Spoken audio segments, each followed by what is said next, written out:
할렐루야. 주 예수 그리스도 이름으로 하나님 말씀 증가했습니다. 하나님께서 주신 말씀 우리 마가복음 4장에 있는 말씀 다 같이 보시겠습니다.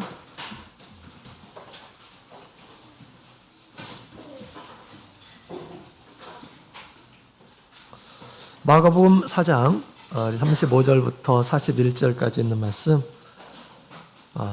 새로운 마음을 가지고 함께 한 구절씩 교독하시겠습니다. 35절. 그날 저물 때 제자들에게 이르시되 우리가 저편으로 건너가자 하시니 제자가 우리를 떠나 다른 배들도 함께하다니 큰 광풍이 일어나며 물결이 부딪혀 배에 들어와 배에 가득하게 되었더라. 예수께서 꿈으로 있어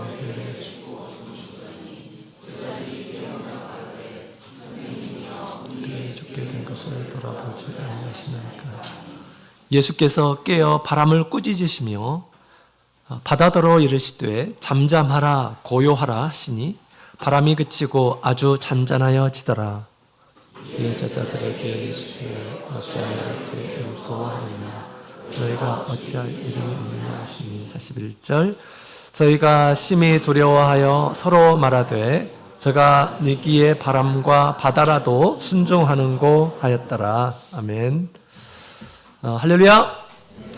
네. 우리 하나님께서 베푸신 은혜의 잔치에 참여하신 모든 분들 주님의 이름으로 환영합니다. 우리 하나님께서 은혜 위에 은혜를 더해 주시고 또 성령의 충만함을 10년 가운데 가득히 채워주시기를 원합니다. 오늘 어때 아침 식사 맛있게 하셨나요? 기도도 하셨나요? 네, 와서 기도했죠? 잘했습니다. 네, 쉬지 말고 기도하라 주님께서 말씀하셨죠? 기도하며 사는 분들은 우리 신앙적으로 건강한 그런 생활을 하고 있는 그런 분들입니다. 우리 하나님께서 우리에게 바라시고 원하시는 일입니다. 늘 쉬지 않고 기도하시고 하나님의 뜻을 이루시는 우리 모든 분들, 또 주님과 기도로 동행하시는 우리 모든 성도님들이 되시기를 원합니다. 자, 오늘 이 시간에는 우리를 향한 우리 하나님의 뜻 세 번째 시간을 갖도록 하겠습니다. 세 번째 우리 하나님께서 바라시는 뜻은 뭘까요? 네, 범사에 감사하라. 어떻게 그렇게 살 수 있을까요? 네, 오늘 시간 우리 주님의 세 번째 뜻을 함께 배우는 시간입니다. 주님께서 우리에게 깨달음 주셔서 늘 마음에 두고 주님의 뜻을 실천하며 사는 저희가 되었으면 좋겠습니다. 자, 오늘 본문의 내용을 다시 한번 보도록 하겠습니다. 우리 예수님께서 이 제자를 부르시고 함께 천국 복음을 전하시다가 어느 날 우리 예수님께서 배를 타고 건너편으로 가자라고 그렇게 말씀하십니다. 그러자 이제 우리 제자들이 예수님과 함께 배를 타고 이렇게 건너편으로 가고 있었습니다. 비록 가는 길에 광풍을 만났습니다. 그러나 우리 예수님의 탄 배를 침몰시킬 수가 없었습니다. 비록 어떤 산한 파도 광풍이라 할지라도 사실은 침몰시킬 수가 없는 것이죠. 왜 그럴까요? 왜냐하면 예수님은 광풍도 다스리시는 그런 분이시기 때문에 그런 것이죠. 주님은 많은 물소리보다 또 이 바다의 큰 파도보다 위대하시다라고 그렇게 이야기를 하고 있습니다. 우리가 바다에서 목격할 수 있는 것 중에서 가장 큰 일은 광풍을 만나는 것이죠. 태풍을 만나는 것입니다. 그러나 우리 하나님께서는 그보다 더 높은 곳에 계시는 분이시고 더 위대하신 분이시다라고 그렇게 우리 성경 시편에 얘기하고 있습니다. 예수님께서는 주님께서 마치 창조주인 것처럼 이 세상 모든 만물을 다스리고 있다라고 하는 것을 이렇게 알려주시기 위해서 예수님께서 지금 광풍을 잠재우시는 그런 모습을 보여주고 있습니다. 여러분, 우리 예수님의 능력을 미처 알지 못했을 때 우리 제자들이 어떻게 반응했습니까? 광풍이 불자 굉장히 불안하게 생각했습니다. 그리고 나중에는 두려움이 가득했어요. 왜냐하면 그들은 광풍만 보았기 때문에 그렇습니다. 광풍, 이 얼마나 큰가? 도대체 얼마나 크지? 이 광풍의 속도가 몇이지? 그 광풍망을 보았기 때문에 이런 두려움에 사로잡혔던 것입니다. 그런데 그런 가운데서 이 두려움 속에서 예수님을 찾았고 또 예수님을 깨우기 시작했습니다. 예수님께서는 일어나셔서 우리 광풍을 잠재우셨어요. 그리고 우리 예수님께서 제자들에게 이런 말씀을 하십니다. 40절에 있는 말씀을 보게 되면 어찌하여 이렇게 무서워하느냐. 무서움으로 가득한 우리 제자들의 모습을 우리 예수님께서 보시고 왜 이렇게 무서워하냐라고 주님께서 말씀을 하십니다. 왜 그들이 이렇게 무서워했던 것일까요? 한편으로는 광풍이 무섭기 때문에 이런 마음을 가졌습니다. 광풍이 너무 죽을 것처럼 한 번도 경험하지 못했던, 본래 광풍이 본다라고 하는 그런 소식, 그런 그 어부였던 체험 이런 걸 통해서 광풍이 불 때면 사실은 출항을 하지를 않습니다. 출항을 하지 않아요. 출항하는 것은 바보 같은 일입니다. 그런데 지금 바다 가운데서 광풍을 만나게 된 거죠.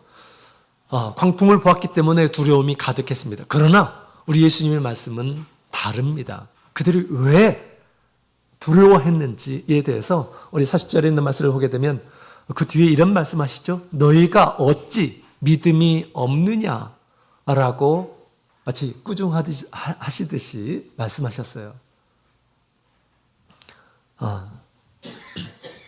그것은 우리 제자들이 광풍만 바라봤기 때문이 아니고 사실은 예수님에 대한 믿음이 없기 때문에 그들이 지금 이와 같이 두려워하고 있다는 것을 우리 예수님께서는 간파하고 계셨다는 것입니다. 그들이 마음을 하셨어요.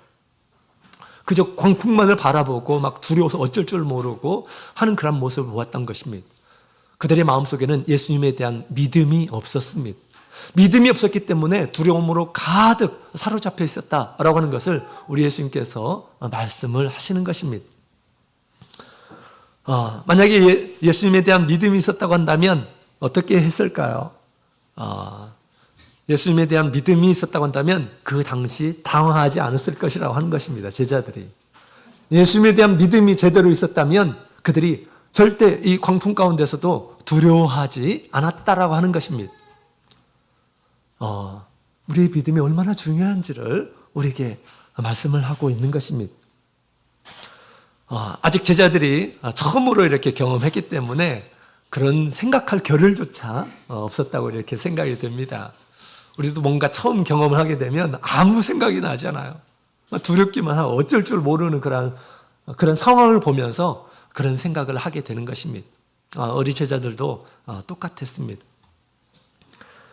그러나 예수님의 능력을 보고 이제는 예수님을 심히 두려워하기 시작했어요. 예수님께서 일어나셔서 폭풍을 잠잠하게 하죠. 그때 이 제자들이 예수님을 심히 두려워하였다라고 그렇게 이야기를 하고 있습니다. 태풍이 두려운데 그런데 이 제자들에게 예수님께서 더 심히 예수님이 두려워졌다라고 그렇게 이야기를 하고 있어요. 41절 저희가 심히 두려워하여 서로 말하되 저가 뉘기에 바람과 바다라도 순종하는 거 하였더라. 예수님이 더욱 두려운 분이 되었다라고 하는 것입니다. 바람과 바다도 순종하는 예수님은 도대체 누구일까? 이런 생각을 가졌다라는 것입니다. 여러분, 우리 예수님은 누구실까요?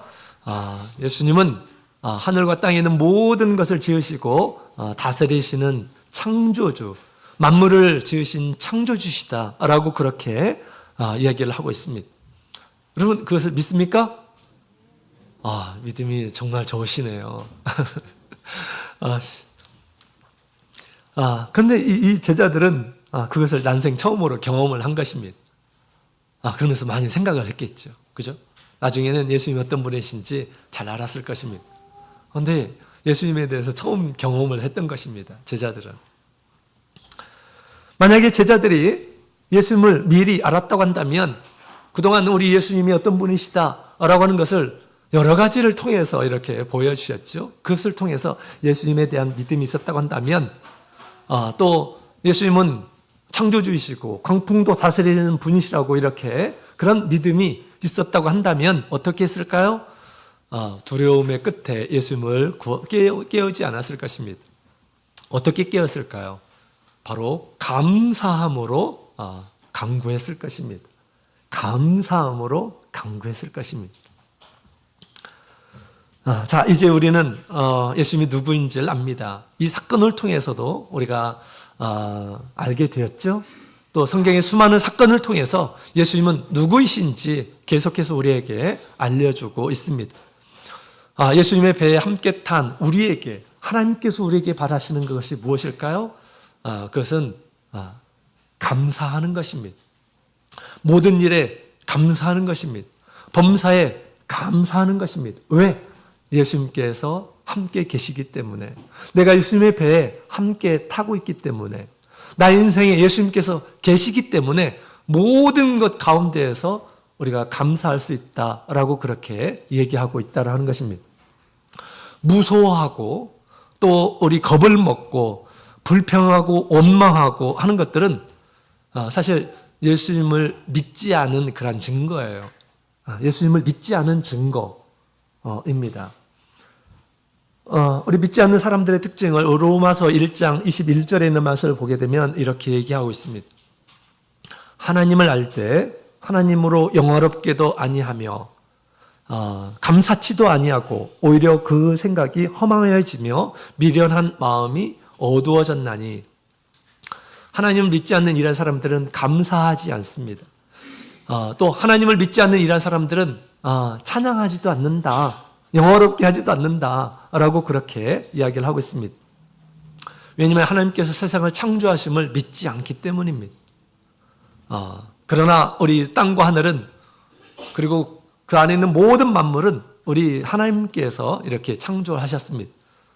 사람을 창조하시고 뿐만 아니라 우리의 생명과 호흡을 주고 계시는 분이시다라고 그렇게 이야기를 하고 있습니다. 따라서 우리가 하나님을 믿는다고 한다면 우리가 좋은 일이 있을 때 늘 하나님 앞에 감사하는 이러한 사람들이 되어야 하겠습니다. 자, 그 다음에 우리 한 걸음 더 나가서 좋지 않은 상황을 만날 때에도 어떻게 해야 될까요? 감사하는 것이 하나님의 뜻이다 라고 그렇게 이야기를 하고 있습니다. 내가 원하지 않은 상황, 그리고 불리한 여건, 우리가 생각하지 않았던 어떤 사고, 어떤 질병, 이런 것들이 있을 때도 하나님의 뜻은 무엇일까요? 하나님의 뜻은 여전히 범사에 감사하는 것이다. 내가 주님 안에 있다고 한다면 모든 일 가운데서 하나님 앞에 감사하는 것이다 라고 그렇게 얘기하고 있습니다. 불평이나 원망이나 이런 것들은 뭘까요? 믿음이 없다는 증거이고 하나님의 뜻이 아닙니다. 그렇죠?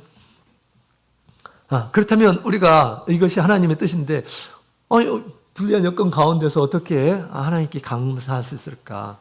내 생각대로 되지 않았을 때 어떻게 감사할 수 있을까? 어떻게 감사할 수 있을까요? 여러분, 우리 제자들이 지금 광풍을 만났습니다. 그렇죠? 제자들이 지금 배를 타고 가다가 광풍을 만났어요. 이 광풍은 제자들이 만나고 싶어 했을까요? 광풍을 만나고 싶은 이런 사람이 있을까요? 아무도 없을 것입니다. 광풍 피하고 싶지 결코 어떤 사람도 만나고 싶은 이런 사람이 없었을 것입니다. 그러나 그들이 만나고 싶었어요. 여러분, 이 제자들이 한 사람도 만나고 싶지 않은 그런 광풍, 예수님께서는 이 광풍을 만나는 것을 몰랐을까요? 예수님께서는 광풍이 불어오는 것을 예수님께서는 몰랐을까요? 다 예수님께서는 아시죠. 알파와 오메가 되신 우리 예수님은 사실은 다 알고 계셨어요. 건너편으로 건너가자 가는 길에 광풍이 있을 것을 예수님께서는 다 알고 계셨다라고 하는 것입니다. 그럼에도 불구하고 우리 예수님께서는 그들이 광풍을 만나러 가도록 하셨습니다. 광풍 속으로 들어가도록 하셨다고 하는 것입니다. 예수님께서 주관하고 있는 것입니다. 그렇죠? 왜일까요? 우리 주님께서 왜 우리 제자들에게 이 광풍을 만나도록 그렇게 했던 것일까요? 그것은 여러분, 우리 예수님께서 그들의 믿음을 단련시키시려고 하신 것입니다. 그들의 믿음을, 예수님을 향한 그런 믿음을 연단시키려고 한 거예요. 예수님에 대한 믿음이 있는지 없는지 그것을 보게 하시고, 또 더 굳센 믿음을 갖게 하기 위해서 우리 예수님께서는 그렇게 의도적으로 광풍을 만나도록 그렇게 했다라고 하는 그런 사실입니다. 지금 우리 예수님의 제자들은 예수님과 함께 다니면서 수많은 기적을 체험한 이러한 사람들입니다. 간접적인 기적이죠. 간접적인 그런 경험이죠. 예수님께서 많은 병든 자를 고치셨어요. 그죠? 예수님께서 또 떡을 엄청나게 많이 만들어가지고 굶주린 일한 사람들에게도 주셨습니다. 죽은 자도 살리시는 그런 능력을 우리 제자들이 옆에서 똑똑히 보았습니다. 그런데 우리가 옆에서 보는 것보다 더 중요한 것이 있다고 한다면 무엇일까요? 제자들이 예수님을 믿는 거였어요. 제자들이 예수님을 믿는 것이 더 중요하죠. 그렇죠? 여러분, 우리가 간증을 많이 듣습니다. 간증을 많이 듣는 것이 중요한 걸까요? 내가 믿음을 가지고 주님을 체험하도록 하는 것이죠. 그죠? 자신이 믿음을 갖는 것이에요. 또 믿음을 갖게 하기 위해서 간증을 하고 또 하나님께서 그렇게 간증을 하도록 하십니다. 우리가 믿음을 갖는 것이 중요한 것이죠. 여기 계신 분들도 많이 우리 하나님을 체험하고 간증하는 일에 우리 하나님께 쓰임을 받았으면 좋겠습니다. 그래서 우리 그들이 믿음을 갖는 것이 중요하기 때문에 주님께서는 의도적으로 그렇게 하셨다라고 하는 것입니다. 제자들이 믿음이 있어야지 예수님을 믿고 어떤 상황 가운데서도 헤쳐나가고 믿음으로 헤쳐나가고 그 다음에 모든 이런 사람들에게 복음을 전파해야 되는데 그들이 믿음이 없으면 그 일들로 누가 할 수가 있겠습니까? 어떻게 또 할 수가 있겠습니까? 그런데 말씀을 보게 되면 정말 제자들은 믿음이 없었습니다. 그죠? 광풍이 몰아칠 때 어찌할 바를 모르고 당황하고 무서워하고 죽겠다고 하고 그런 거예요. 정말 그들은 믿음이 없었습니다. 그래서 우리 예수님께서 의도적으로 광풍을 만나게 그렇게 하셨던 것입니다. 주님께서 그들에게 만물을 다스리는 분은 누구인가? 그들을 지켜주는 분은 누구인가? 라고 하는 것을 이 사건을 통해서 똑똑하게 보여주셨다라고 하는 것입니다. 예수님께서는 늘 선한 목적을 가지고 우리의 삶을 인도하고 계십니다. 때로는 광풍이 정말 우리 가정 가운데, 나의 삶 가운데 부딪힐 때가 있어요. 그럴 때 우리가 어떻게 반응하고 있는지 예수님의 제자들과 같이 그렇게 반응하고 있지 않는지 한번 돌이켜 봐야 됩니다. 늘 주님의 말씀을 듣고 주님께서 어떤 기적을 행하셨는지 그런 얘기를 많이 수없이 듣는데도 불구하고 그런 광풍이 왔을 때 제자들과 같이 믿음 하나 없는 그런 모습으로 당황하고 어찌할지 모르고 실망하고 그런 경우들이 참 많다라고 하는 것을 우리가 알 수가 있습니다. 광풍은 스스로 만나봐야 아는 것이죠. 물론 우리 광풍은 상대적이에요. 자, 예수님께서는 이와 같은 그런 뜻을 가지고 광풍을 만나게 하셨습니다. 그러니 우리 예수님을 믿는다고 한다면 어떻게 해야 될까요? 감사해야 하는 것입니다. 광풍을 만난 것도 어떻게 해야 될까요? 감사해야 하는 것이에요. 더 좋은 믿음, 정금 같은 믿음, 주님 앞에 설 수 있는 그런 믿음, 또 많은 일들을 할 수 있는 그런 믿음을 갖게 하시기 위해서 주님께서 일부러 그렇게 하신 것이다라는 것입니다. 주님은 우리의 영적인 아버지이십니다. 그렇죠? 우리가 만나는 모든 것들은 사실 무미한 것이 없습니다. 이유가 없는 것이 없어요. 다 우리 하나님의 선하신 의도가 있다라고 하는 것을 우리는 꼭 기억을 해야 하겠습니다. 그렇다면 우리는 어떤 일을 만난다 하더라도 우리가 주님 앞에 감사할 수 있는 것입니다. 여러분, 우리 예수님께서도 감사의 본을 이렇게 보여주셨습니다. 어떤 감사의 본을 보여주셨을까요? 우리 요한복음 6장 11절에 있는 말씀을 함께 보도록 하겠습니다. 요한복음 6장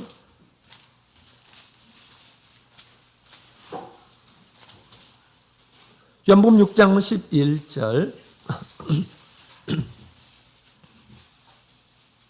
요한복음 6장 11절 같이 읽겠습니다. 11절 같이 읽겠습니다. 예수께서 떡을 가져 축사하신 후에 앉은 자들에게 나눠주시고 고기도 그렇게 저희의 원대로 주시다. 아멘.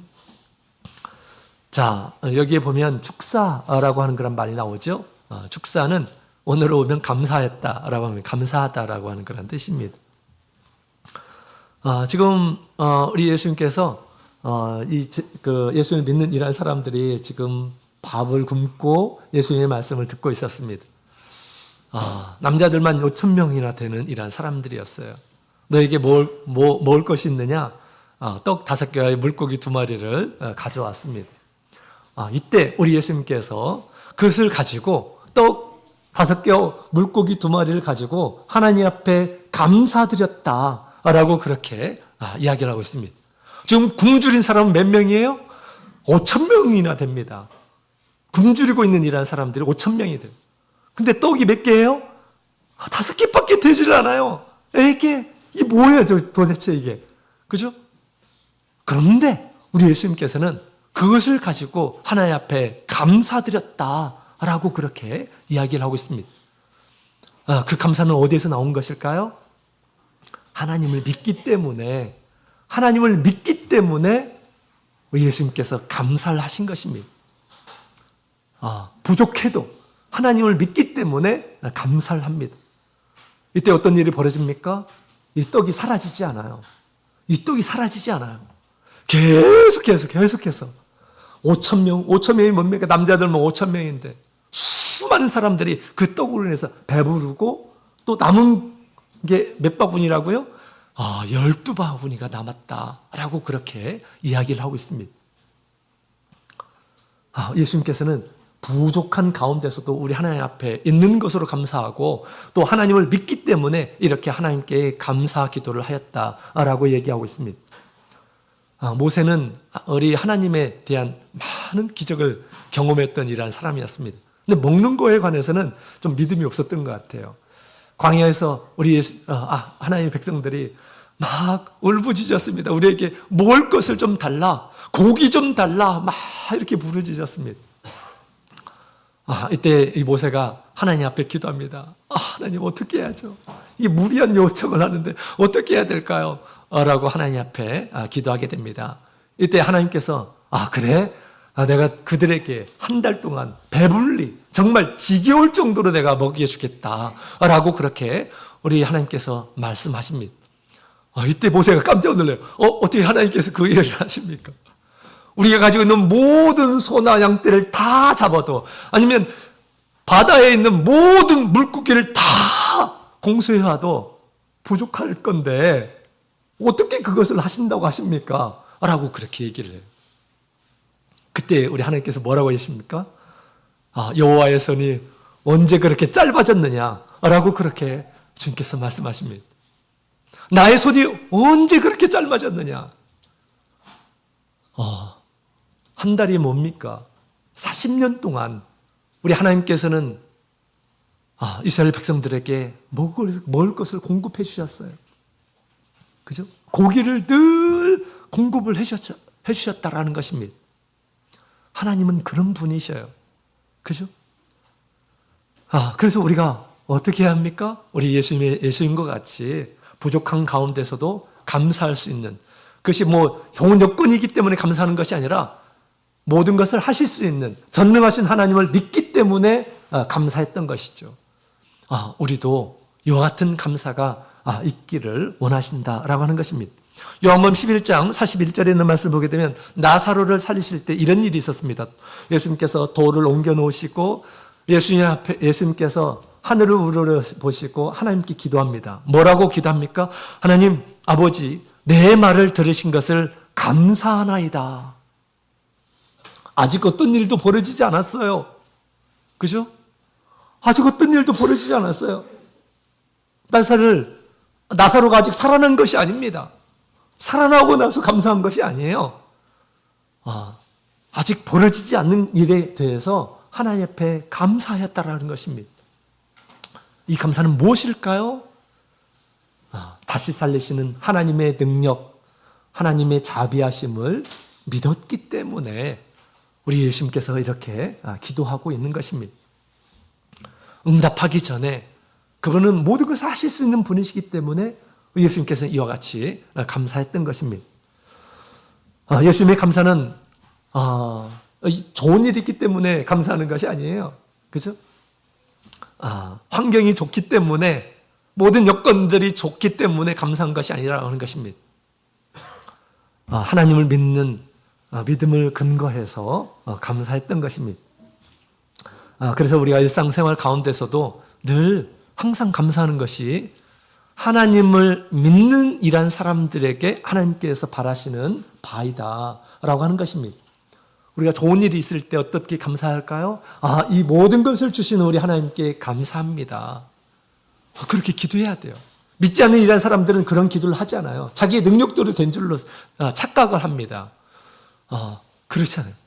우리 호흡도 주관하시는 분이 우리 하나님이십니다. 내 주변에 모든 좋은 일들이 벌어질 때 우리가 믿음으로 하나님께서 주신 것을 우리가 생각하면서 감사해야 되겠습니다. 자, 그 다음에 일이 잘 안 될 때는 어떻게 해야 될까요? 일이 잘 안 될 때는 어떻게 해야 될까요? 일이 잘 안 될 때는 우리 하나님께서는 합력하여서 선을 이루시는 분이십니다. 하나님께서 선하신 뜻이 있다라고 생각하고 우리가 감사할 수 있어야 한다는 것입니다. 또 어려운 일들이 이렇게 발생하게 되었을 때 어떻게 할까요? 당연히 모든 것들을 해결할 수 있는 하나님을 생각하면서 감사할 수 있어야 되겠습니다. 또 아플 때는 어떻게 감사해야 될까요? 아플 때는 하나님 저 낫게 해주시면 감사하겠습니다. 이렇게 기도해야 될까요? 그렇지 않습니다. 나를 어떤 질병 가운데서도 고쳐줄 수 있는 우리 하나님을 생각하면서 감사하며 기도해야 된다라고 하는 것입니다. 또 이 질병을 통해서 무엇을 발견합니까? 내가 얼마나 연약한 이란 사람인지를 알게 돼요. 사람이 얼마나 약한 이란 사람인지를 알게 된다라는 것입니다. 자신을 깨닫게 하는 것입니다. 그 모든 질병 가운데서 고통 가운데서 나를 지켜주시는 분이 누구인지를 깨닫게 하시는 것입니다. 그래서 우리가 먼저 주님의 그런 능력을 우리가 알 때 감사로 기도할 수가 있다고 하는 것이죠. 우리가 교회에서 어려운 사명을 받을 때는 또 어떻게 기도해야 될까요? 나를 능하게 하시는 분을 생각하며 감사함으로 기도할 수가 있어요. 내가 어떻게 이런 일을 할 수 있어? 라고 하는 것이 아니라 우리 바울 사도가 디모데전서 1장 우리 22절에 이렇게 얘기한 것처럼 자기에게 직분을 주신 분이 예수님이시고 자기에게 그것을 감당할 수 있는 능력을 주시는 분도 하나님이심을 알고 그는 감사함으로 그 모든 것들을 감당을 합니다. 그와 같이 우리가 나를 능하게 하시는 분은 하나님이시다라는 그런 마음을 가지고 정말 어려운 그런 사명도 우리가 감사함으로 하나님 앞에 기도할 수 있는 것입니다. 또 감당할 수 있는 것입니다. 그런 사람이 하나님을 믿는 이란 사람들이에요. 모든 믿음의 일꾼들이 그런 믿음으로 하나님 앞에 나온 것입니다. 내가 무슨 말을 할 수가 있겠습니까? 내가 무슨 능력이 있습니까? 모세가 그랬어요. 그러나 자기의 모든 것을 주님 앞에 드렸죠. 그때 우리 하나님께서는 그를 통해서 정말 많은 그런 당신의 큰 능력과 당신의 뜻을 이렇게 드러내는 것을 보게 됩니다. 우리 어려운 사람 만날 때면 나에게 이렇게 도움을 줄 수 있는 기회를 주셔서 감사합니다. 이런 마음을 또 가질 수가 있겠죠. 여러분, 우리 한국교회의 초창기에 백인덕이라고 하는 그런 자매님이 김천교회에서 이렇게 다니셨습니다. 그분은 참으로 순수한 믿음을 가지시고 또 견고한 믿음을 이렇게 소유하신 자매님이십니다. 그래서 우리 하나님께서 초창기에 우리 자매님을 통해서 방언 통역의 역사를 많이 그를 통해서 이렇게 나타내셨습니다. 방언 통역, 우리 고린도전서 14장에도 보면 그런 통역의 역사가 쭉 있는 것을 보게 됩니다. 그때는 우리 성경에 대한 지식이 많이 없기 때문에 우리 방언을 하는 가운데 통역이 나올 때는 방언이 조금 다른 말로 이렇게 큰 소리로 나온다 합니다. 그럼 모든 우리 성도들이 잠잠해지고 잠잠한 가운데, 침묵 가운데 하나님의 말씀을 듣는 거예요. 근데 어떻게 나타나냐면 성경 몇 장 몇 절, 그리고 그 구절을 쭉 얘기하는 거예요. 그리고 성경 몇 장 몇 절 하고 쭉 얘기하는데 한 글자도 틀리지 않게 그렇게 나온다라는 것입니다. 그만큼 성경의 내용이 잘 몰랐던 것이죠. 그때는 그 성경의 어떤 이 통역이 이렇게 나타나게 되면 교회의 실정에 맞게 또 필요한 말씀으로 이렇게 주시기 때문에 굉장히 모든 우리 성도들이 이제 그 말씀을 들을 때 큰 은혜를 얻었다고 합니다.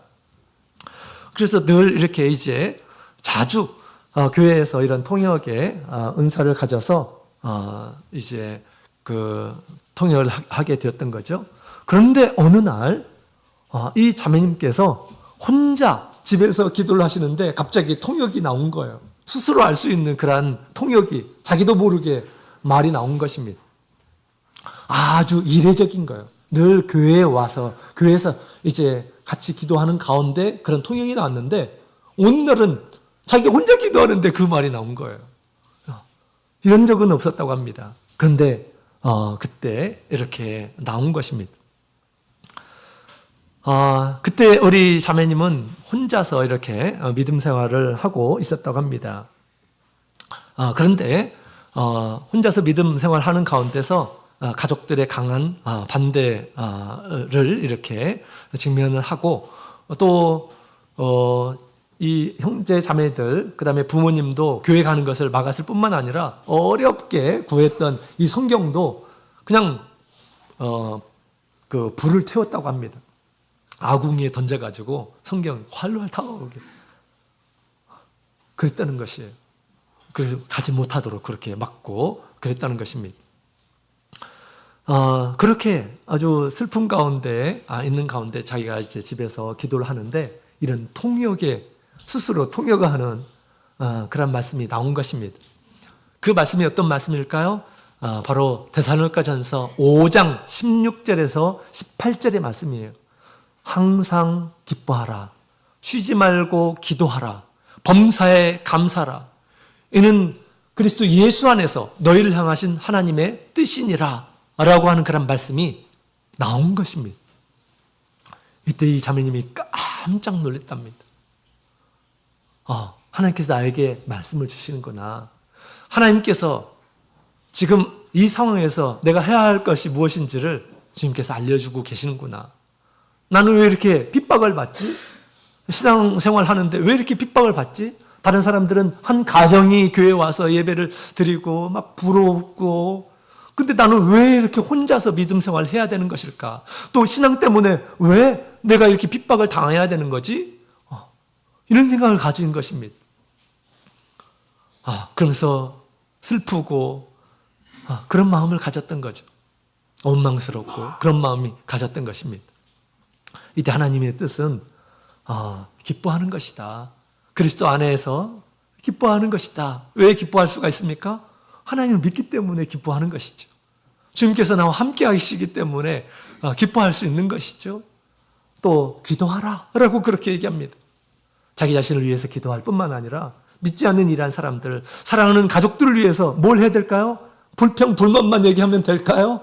그러지 않습니다. 기도를 해야 된다 라고 하는 것을 가르쳐 주신 것입니다. 그죠? 또 뭘 해야 될까요? 감사라, 범사에 감사하라 라고 그렇게 얘기를 하고 있습니다. 그런 상황에서 핍박을 받는 가운데서도 감사하라 라고 그렇게 하나님께서 그에게 말씀을 하셨다라고 하는 것입니다. 굉장히 큰 충격적인 그런 말씀이었어요. 그분에게 있어서. 이분이 그 말씀을 늘 마음에 두고 살아셨습니다. 그분이 돌아가시기 직전까지만 해도 이런 말씀을 잊지를 않으셨어요. 90세가 가까운 나이에 저한테 간증을 하시더라고요. 해운대 교회에 계셨었는데 간증을 하시더라고요. 그분이 수없이 교회에서 간증을 통역을 했는데 하나도 기억이 안 난대요. 지금 하나도 기억이 안 나요. 무슨 뜻인지도 모르고 막 이렇게 통역을 한 거예요. 하나님의 통역의 역사는 놀랍습니다. 그런데 유일하게 마음속에 담고 계신 그 말씀이 바로 데살로니가전서 5장에 있는 말씀이에요. 지금 내가 어떤 상황이든지 간에 하나님께서 나에게 원하시는 것이 무엇인지를 알게 하셨다라고 하는 것입니다. 핍박 가운데에서도 주님께서 기뻐하시는 것이 무엇일까요? 감사하는 것입니다. 그 핍박으로 인해서 악인이 스스로 잘못된 것을 깨닫게 하시죠. 그 핍박 가운데서 얼마나 자기가 죄인인지를 나중에 깨닫게 되는 것입니다. 그리고 주님 앞에 손을 들고 주님 앞에 궁유를 외칠 것입니다. 그런 가운데서 한 사람의 영혼이 또 구원을 얻게 되는 것이죠. 핍박은 우리 믿는 이란 사람들에게 당연한 것이다 라고 그렇게 얘기하고 있습니다. 우리 예수님께서 빛으로 오셨는데 어둠이 싫어했어요. 그건 당연한 것입니다. 우리가 하나님의 자녀로서 믿지 않는 이란 사람들에게 미움을 당하고 핍박을 당하고 하는 것은 당연한 거예요. 그들이 악함을 더욱 드러내는 것입니다. 우리가 믿지 않는 이란 사람들과 함께 있는데 아무런 나에 대해서 아무런 비호감이 없어요. 혹시 내가 그 사람들과 함께 동화가 됐는가 고민해 봐야 됩니다.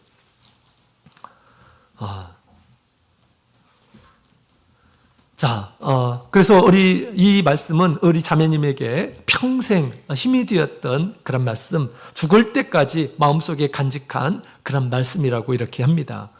그래서 그런지 늘 90세가 다 되신 그런 얼굴인데도 굉장히 해맑더라고요.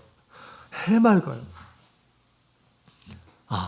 항상 기뻐하는 그런 모습으로 사시는 그런 모습을 보게 되었습니다. 항상 감사하는 그런 마음을 가지고 하나님의 향한 믿음을 가지고 사는 이런 모습을 보았습니다. 여러분, 이 말씀은 우리 자매님에게서만 준 것이 아니에요. 그리스도 안에 있는 모든 이란 사람들이 가져야 할 그런 하나님의 뜻임을 우리에게 지금 얘기를 하고 있습니다. 믿음의 사람들은 매사에 감사할 수가 있습니다. 그리스도의 배에 탄 이란 사람들은 감사할 수가 있습니다. 주님은 전능하신 하나님이시기 때문에 얼마든지 우리가 감사의 마음을 가지고 살 수 있는 것이죠. 빌립보서 4장 6절에 있는 말씀을 보게 되면 바울 사도도 우리가 어떤 걱정거리가 있고 염려할 거리가 있을 때 이렇게 기도하라 라고 얘기하고 있습니다. 빌립보서 4장 6절 같이 읽어볼까요? 시작. 아무것도 염려하지 말고 오직 모든 일에 기도와 간구로 너희 구할 것을 감사함으로 하나님께 아뢰라. 그러면 모든 지각에 뛰어난 하나님의 평강이 그리스도 예수 안에서 너희 마음과 생각을 지키시리라. 아멘. 바울 사도도 이와 같은 믿음이 있었던 것입니다. 그죠? 감사함으로 하나님 앞에 아뢰라. 기도하고 감사. 원망 가운데가 아니고 불신 가운데도 아니고 감사함으로 하나님께 아뢰라. 모든 것을 하실 수 있는 분, 그죠? 그분께 감사함으로 아뢰라 라고 얘기하고 있습니다. 정말 이런 사람들이 있었을까요? 예수님께서 우리에게 본을 보이셨는데 이런 사람이 있을까요? 네, 성경에 보면 이런 사람들이 있었어요. 다니엘서 6장 10절에 있는 말씀을 보면 이런 말씀이 있습니다. 다니엘서 6장 10절 같이 보도록 하겠습니다.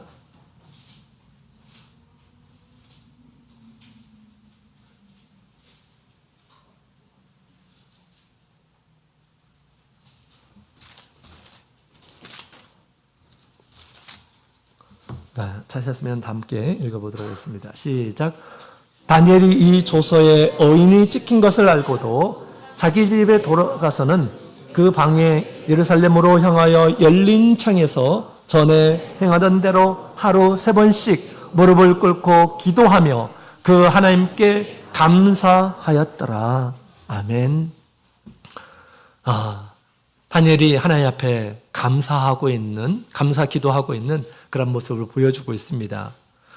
지금 기도하면 사자굴에 들어가게 하겠다 라고 하는 이 왕의 어인이 찍힌 조서가 다 반포된 그런 상태입니다. 기도하면 사자굴에 넣겠어. 그리고 많은 이란 사람들이 지금 지켜보고 있는 그런 상황이었습니다. 이때 이 다니엘이 하나님께 기도하는데 하나님께 감사의 기도를 드렸다라고 그렇게 지금 얘기를 하고 있습니다. 지금 이 다니엘이 시기한 이 청년들이 다니엘을 처단하기 위해서 특별히 만든 그 조치예요. 그렇죠? 그때 우리 다니엘은 그런 상황에도 불구하고 하나님 앞에 무릎을 꿇고 늘 하던 대로 이렇게 하나님께 기도하고 또 특별히 감사하면서 기도하였다라고 그렇게 이야기를 하고 있습니다. 어떻게 이런 상황에서 감사할 수 있을까? 어떻게 이런 상황에서 감사할 수 있을까? 하나님, 큰일 났어요. 날 구해 주셔야 됩니다. 아니면 정탐꾼들이 날 지금 바라보고 있는 그들의 눈을 좀 보이지 않게 해주세요. 나를 투명 인간처럼 해주세요. 이렇게 기도한 게 아니에요. 하나님 감사합니다. 어떻게 이런 감사의 마음이 나올 수 있을까요? 다니엘은 많은 환상을 통해서 세상을 주관하고 계시는 분, 세상을 이끄시는 분이 하나님이시다라고 하는 것을 잘 알고 있었습니다. 그러니 하물며 인생일이야. 그죠? 하나님께서 우리의 모든 삶을 주관하고 계셔요. 혹시 나를 사자굴에 넣는다 하더라도 사자굴에서 나를 지키시는 분은 하나님이시다. 얼마든지 그럴 수 있다. 이런 마음을 그는 그런 믿음을 가지고 있었기 때문에 하나님께 감사할 수 있었던 것이죠. 지금 조건 때문에 다니엘이 하나님 앞에 감사한 것입니까? 그렇지 않아요.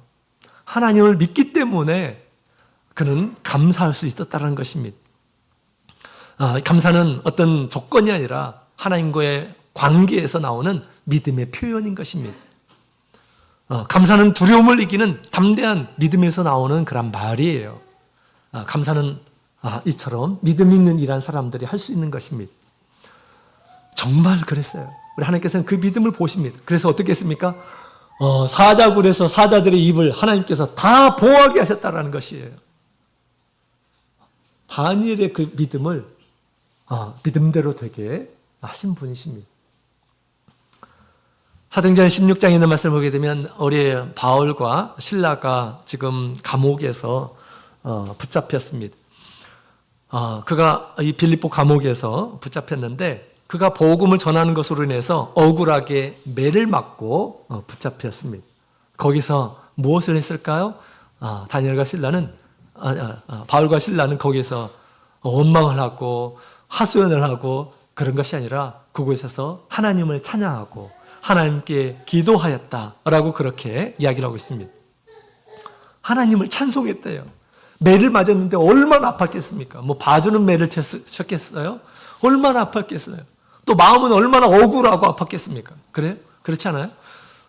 그런데 그 가운데서도 하나님을 찬양하였다. 하나님께 기도하였다라고 그렇게 얘기를 하고 있습니다. 왜 그랬을까요? 하나님은 왜 이렇게 이런 일들을 하시는 거지? 이미 하나님이 무엇을 하실 것인지 알고 있는 일한 사람과 같이 그는 하나님을 찬양하였고 하나님께 감사하였다라고 그렇게 얘기합니다. 하나님은 쓸데없는 그런 고통을 당하게 하시는 분이 아니에요. 그럼에도 불구하고 왜 이런 일들을 당하게 하지? 하나님의 선한 뜻이 있을 거야 라고 생각하면서 하나님께 찬양을 했던 것이죠. 이때 어떤 일이 벌어집니까? 갑자기 지진이 일어납니다. 옥이 다 열리게 돼요. 그래서 이 옥을 지키는 이 간수가 어떻게 합니까? 예수를 믿는 일들이 벌어지게 됩니다. 바울과 실라는 왜 자신들이 이렇게 억울하게 매를 맞고 감옥에 들어가고 이렇게 했는지 그것을 통해서 이것이 하나님의 선하신 뜻이구나 라고 하는 것을 분명히 알았을 것입니다. 우리 하나님을 믿는다고 한다면 얼마든지 우리가 감사함으로 하나님 앞에 아뢰을 수가 있는 것입니다. 감사는 또 상황을 바꾸는 그런 능력이 있습니다. 감사는 하나님의 역사를 불러오는 믿음의 반응입니다. 우리 예수님의 배에 타고 있는 우리 믿음의 사람들에게 믿음의 사람들에게는 광풍도 두려워할 것이 아니에요. 믿는 이란 사람들에게 예수를 믿는다고 한다면 절대 두려운 것이 아니에요. 두려운 존재가 아니에요. 그죠? 이 광풍은 오히려 우리 주님의 능력을 체험할 수 있는 좋은 기회입니다. 그렇지 않습니까? 오히려 기뻐하며 감사하며 나의 믿음을 세우시려고 하는구나. 나를 하나님 앞에 온전히 세워주시려고 하는 것이구나. 그래서 이런 것들을 경험하게 하시는구나. 얼마나 기쁘고 감사합니까? 그죠? 이처럼 우리 하나님의 뜻은 범사에 감사하는 것이다. 감사는 우리 하나님께 드리는 믿음의 표현이에요. 그래서 우리가 하나님 앞에 우리가 믿음을 갖는 것, 또 사랑을 하는 것, 또 찬양을 하는 것, 이런 것도 많이 하나님께서 좋아하십니다. 그 중에 가장 좋아하는 것은 하나님을 미리 보고 감사하는 것입니다. 감사하는 것이에요. 시편 50편 23절에 보면 이런 말씀이 있습니다. 마지막으로 함께 보도록 하겠습니다. 시편 50편 23절.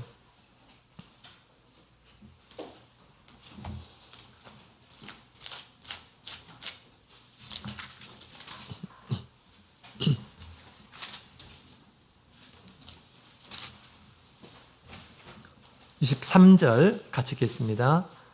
감사로 제사를 드리는 자가 나를 영화롭게 하나니 그 행위를 옳게 하는 자에게 내가 하나님의 구원을 보이리라. 아멘. 감사의 제사, 하나님께서 아주 기뻐하시는 당신을 영화롭게 하는 그런 제사이다. 이런 마음의 제사, 감사의 제사, 또 입술에 감사의 제사를 드려서 하나님을 기쁘시게 하는 하나님의 살아계심을 나타내는 그런 모든 성도님들이 다 되시기를 예수님의 이름으로 축원드립니다. 다 같이 묵도드리겠습니다.